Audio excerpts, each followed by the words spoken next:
বন্ধুরা, দেখুন আজকে আমি শুক্তোর রেসিপি করছি। আপনাদের এটা দেখিয়ে নেবো কীভাবে আমি করি। এই শুক্তোর মধ্যে সবজি দেবো আমি আলু, বেগুন, মিষ্টি আলু, বরবটি, গাজর, উচ্ছে এরকম লম্বা করে কেটে নিয়েছি, কাঁচা কলা আর সজনা ডাঁটা, বড়ি।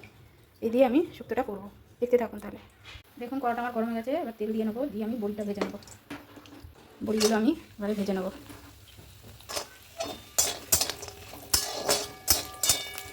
বড়িটা ভাজা হয়ে গেছে, এবার বড়িগুলো আমি এক এক করে উঠিয়ে নেবো। এই তেলে এবার আমি উচ্ছেগুলো একটু হালকা করে ভেজে নেবো।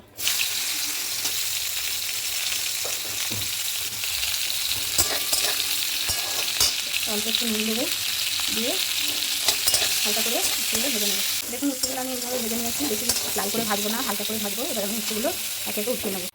উচ্ছেগুলো তুলে নিয়েছি, কড়াই আবার অল্প তেল দিয়ে ফোড়ন দিয়ে দেবো। ফোড়নের জন্য দিলাম তেজপাতা আর রাঁধুনি ফোড়ন,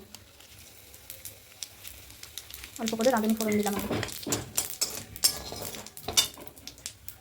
এবার আমি একে একে সবজিগুলো সব ভেজে নেবো একসাথে।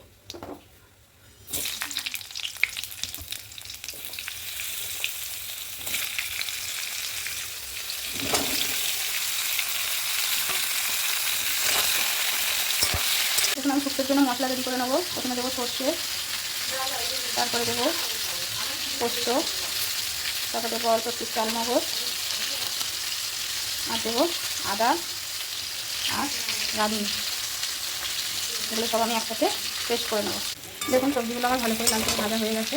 এবারে আমি এর মধ্যে জল দিয়ে দেবো।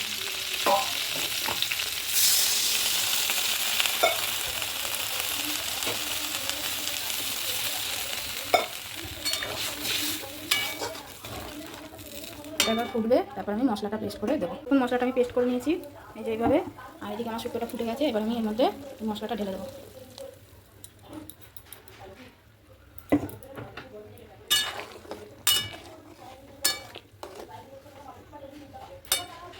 আর দিয়ে দেবো এবারে লবণ।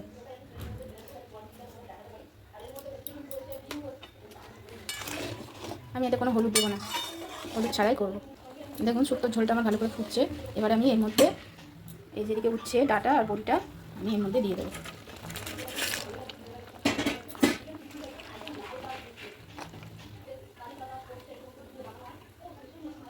আর একটু ঢাকা দিয়ে দেবো আমি। দেখুন বন্ধুরা, আমার শুক্তোটা এইভাবে সব সিদ্ধ হয়ে গেছে। এবার আমি এর মধ্যে দিয়ে দেবো অল্প করে একটু চিনি। শুক্তো যেহেতু একটু মিষ্টি মিষ্টি ভাব হয়, তার জন্য আমি একটু চিনি দিয়ে দেবো।